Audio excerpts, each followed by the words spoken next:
So how many people did Jesus have a conversation with in the gospel?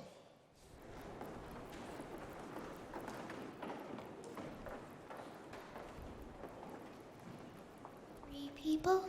3 people, very good. What did they talk about? What was the general theme of their conversation? Disciples? Okay, disciples, but what did they ask Jesus, or what did he talk to him about? About the kingdom of God. The kingdom of God. And what did they want?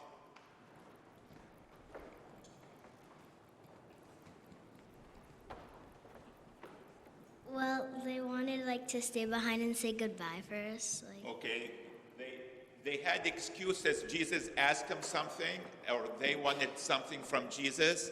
What was it exactly, the word they asked Jesus to do? You have your hand up? No? Okay, somebody had the...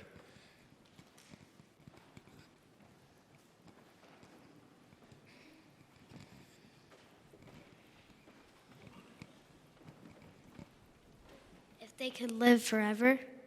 If they can live forever, no. It starts with the letter F.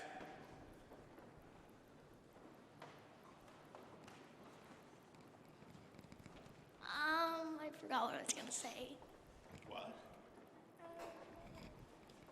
Forgiveness? No. To follow. To follow him, remember?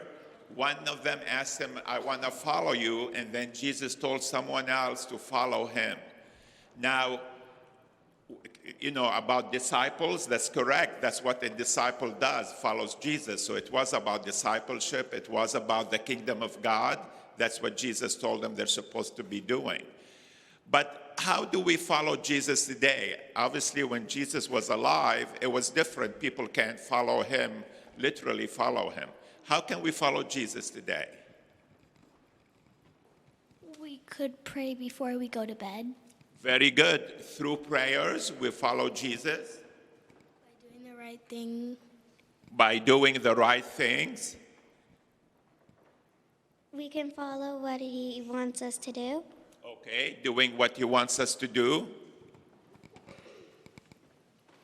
We can follow the 10 Commandments. Very good. Following the 10 Commandments, living that Jesus taught us. We can go to Mass. We can go to Mass. Very good. That's the way we follow Jesus today, right? By spending time with Jesus, by following the 10 Commandments, following what Jesus taught us, coming to Mass. All of these the ways we follow Jesus today. And it's important for us to do this. Now, what was the problem with the 3 people who asked Jesus to follow him, or Jesus invited them to follow? What did they have? They had excuses. Exactly, they had excuses. And sometimes we know how to follow Jesus, right? But we have excuses. What are some of the excuses that we have today? When you do something wrong. Okay, we know that what we're supposed to do right, but we choose to do something wrong. When you want something and you keep making excuses saying that it might work when it just doesn't work. Okay, when we we're hard-headed, we know it's not gonna work, it's not what Jesus told us, but we keep doing it. When, let's say your parents say to tell you to go to bed and you just keep fighting with them. Okay, that's true. You procrastinate. You procrastinate, right? You're supposed to pray, but you keep putting it over and over later, and suddenly you're asleep and you're gonna just go to bed.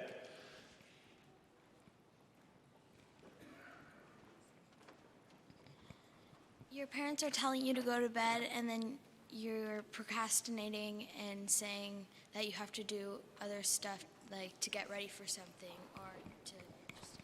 Very good. Sometimes we want to do other stuff, right? So maybe your parents tell you, go clean your room, and you're saying, oh no, Mom, I'm gonna watch TV. Okay?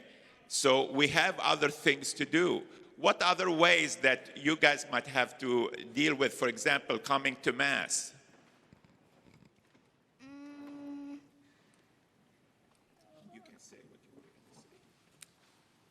Like for excuse, maybe like you didn't want to do your homework and then you say, my dog ate my homework. Okay, sometimes giving excuses like my dog ate my homework, which are no, not real excuses. Your mom says to like, or your dad or your mom says to like do the dishes, and you're like, no, I don't want to do the dishes. Like, don't make me do this. Like, I don't have enough time. Not liking what you want to do, right? If your mom tells you do the dishes, you don't like to do the dishes, so you don't do it. You keep coming up with excuses. But what Jesus is trying to tell us is that sometimes we have excuses, and those people have very good excuses. Like one of them was going to bury his father, go to his father's funeral. And Jesus told them, no, you don't have time for this. Now, Jesus was not being harsh with them, because obviously it's important to go to your father's funeral. But what Jesus is trying to tell us is that we should put him first. So if we have other things, like I said, oh, I got to do my homework. Oh, I got to watch TV. Oh, I got to play this game. Oh, I got to play sports. We put all of these things ahead of Jesus.